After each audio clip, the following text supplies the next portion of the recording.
Africa, the home of opportunities, known for its diverse cultures, rich natural resources, flourishing economies, and vibrant entrepreneurial spirit, has been subject to much debate. Many Africans rightly complain that outsiders carelessly lump together its 54 different countries and make careless generalizations about the economic condition in the continent.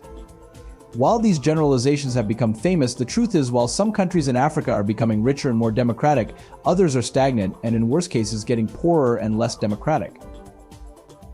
Another debate is that while some generalize that the lagging African countries are poor because their former colonial powers want to keep them that way, others argue that corruption or bad governance are to blame without taking account of the obstacles these African countries face. So the question is, why are some African nations thriving while others struggle? And what can be done to prevent this from progressing? In this video, we'll dive into the heart of Africa to uncover the secrets behind this economic disparity. While the rest of the world's economy grew at an annual rate of close to 2% from 1960 to 2002, the economic performance in Africa was poor. From 1974 through the mid-1990s, growth was negative, reaching negative 1.5% in 1990. As a result, hundreds of millions of African citizens became poor. But in recent years, while some African nations have remained poor, others have been able to rise above the struggle. According to the latest macroeconomic performance and outlook of the continent, Africa accounts for 11 of the world's 20 fastest-growing economies, outrunning past economic projections to become the second fastest-growing region after Asia. This disparity uncovers the interplay of governance, resources, and external influences in determining a nation's economic outcome. The contrast of governance. First, let's talk about Rwanda. Often hailed as the Singapore of Africa, Rwanda made an incredible economic turnaround after the devastating genocide it experienced in 1994. This has improved the country's ranking in the world economy and has made the rest of the world wonder how this was achieved from the backside of the desert. The answer remains through strong governance and a clear vision. After the genocide, the Rwandan government fostered a conducive environment for business, investing heavily in infrastructure and technology, and as a result, Rwanda became a magnet for foreign investment, hence the rapid economic growth. Then there's Ethiopia. Africa's own version of the Asian tiger. For years, Ethiopia was synonymous with famine and poverty. However, it has recently emerged as one of the fastest-growing economies in the world. The secret? A combination of agricultural modernization, industrialization, and infrastructure development, such as the Grand Renaissance Dam, which aims to boost power supply and support further growth. Another example is Botswana. In Africa, Botswana stands out as a beacon of good governance and economic stability. Since gaining independence in 1966, Botswana transformed from one of the world's poorest countries into one of the most stable and prosperous economies in Africa. But it didn't happen by magic. The key to Botswana's success lies in its effective management of diamond resources, democratic governance, and prudent economic policies. By contrast, the Democratic Republic of Congo, despite being endowed with vast mineral wealth, including cobalt and diamonds, has struggled with political instability, corruption, and conflict. These challenges have hindered Congo's economic development, demonstrating how governance can make or break a nation's economic prospects. Another economic paradox is Nigeria. Blessed with abundant oil reserves, Nigeria has all the markings of a prosperous nation. But the country's reliance on oil has been both a boon and a bane. While oil exports have contributed significantly to the country's GDP, they have also exposed the economy to volatility in global oil prices. Moreover, corruption, mismanagement of resources, and political instability have further undermined its economic potential. This has not only discouraged foreign investors, but has also blurred the country's economic prospect, despite being Africa's largest economy. The world's youngest country, South Sudan, is another example of economic failure due to bad governance. Blessed with vast oil reserves, South Sudan has all the potential for prosperity. Yet ongoing conflict and governance issues have hindered its economic development. This has prevented the nation's oil wealth from translating into growth or improved living standards for the majority of its population. The role of external factors, debt and aid. External factors, including debt and foreign aid, also play significant roles in the economic trajectories of African nations. For instance, Ghana, which was hailed as one of the fastest-growing economies in the world due to its booming oil and cocoa industries, faces economic challenges as a result of rising debt levels. This is because high levels of external debt can hinder economic growth by diverting resources away from essential development projects toward debt repayment. Conversely, foreign aid has been instrumental in supporting countries like Tanzania, where it has been used effectively to invest in infrastructure and social programs. However, reliance on aid can also be a double-edged sword, as it may foster dependency and not always lead to sustainable economic development. Innovation and technology. African nations who have embraced technology and innovation in the past decade are among those leading the economic revolution in the continent. Kenya, for example, is known for pioneering the mobile money service, M-Pesa, making it a hub for technological innovation in Africa. This focus on technology has not only improved financial inclusion, but has also spurred growth in other sectors, including agriculture and healthcare, demonstrating the potential of digital technologies to transform economies. On the flip side, Zimbabwe presents a cautionary tale of lack of innovation.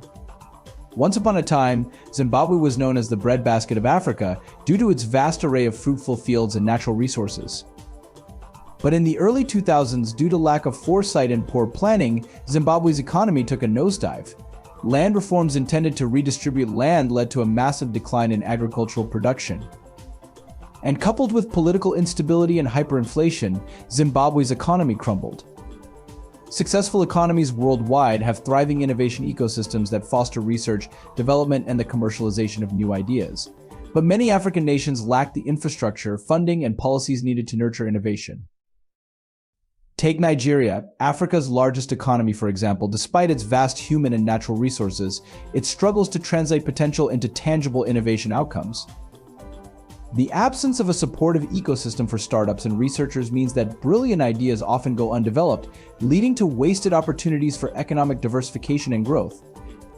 And in Zimbabwe and Zambia, where the manufacturing sector has remained small, the inability to compete in global markets has led to limited growth.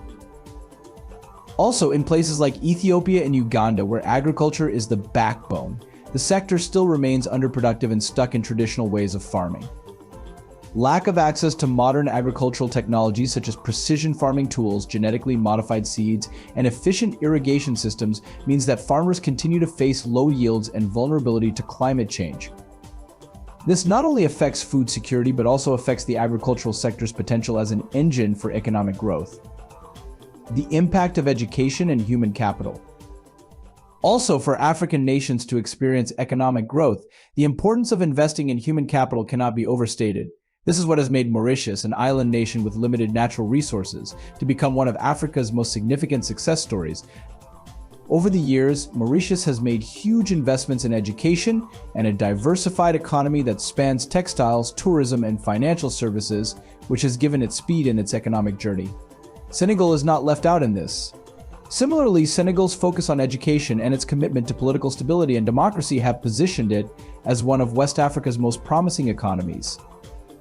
In nations like Niger and Chad, where educational attainment levels are among the lowest globally, there's a direct correlation with their limited economic diversification and reliance on subsistence agriculture. These countries struggle with low productivity levels due to the people's lack of formal education and technical skills. This limitation not only affects the agricultural sector's efficiency, but also hinders the nation's ability to develop other sectors like manufacturing and services, which are crucial for economic growth and diversification.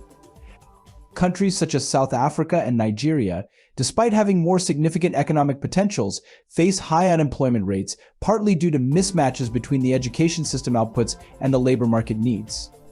In South Africa, despite a relatively high level of education compared to other African nations, the lack of vocational training and skills development programs has resulted in a workforce that does not meet the evolving demands of the modern economy. This skills mismatch has worsened unemployment and underemployment, especially among the youth, thereby limiting economic growth prospects. Also, the lack of investment in higher education and research in countries like Tanzania and Uganda has hindered innovation and technological advancement. This is because higher education institutions play a critical role in research and development, driving innovations that can lead to new industries and economic growth. But with limited funding and infrastructure, these countries have struggled to harness the potential of technological innovation to drive their economic development. Gender disparities in education, which is prevalent in African countries, also compounds the problem of human capital development, further leading to economic stagnation. The truth remains that when girls are not given equal access to education, a significant portion of a country's potential workforce remains untrained and unskilled. This gender gap not only affects women's economic empowerment, but also has a broader impact on the nation's economic growth potential. This is because educated women contribute significantly to the labor force, enhance productivity, and can improve the health and education of the next generation, creating a virtuous cycle of development. The lack of education also indirectly affects economic growth through its impact on public health. In countries with low literacy rates, such as Mozambique and Sierra Leone, there's a higher prevalence of diseases and health issues due to a lack of knowledge regarding basic health practices. This situation strains the healthcare system, reduces workforce productivity, and diverts resources that could be used for economic development. The economic disparities among African nations shows the role of different factors, including governance, natural resources, external influences, innovation, and human capital. Countries that have managed these factors effectively, like Rwanda, Ethiopia, and Botswana, have seen significant economic growth and improvement in living standards.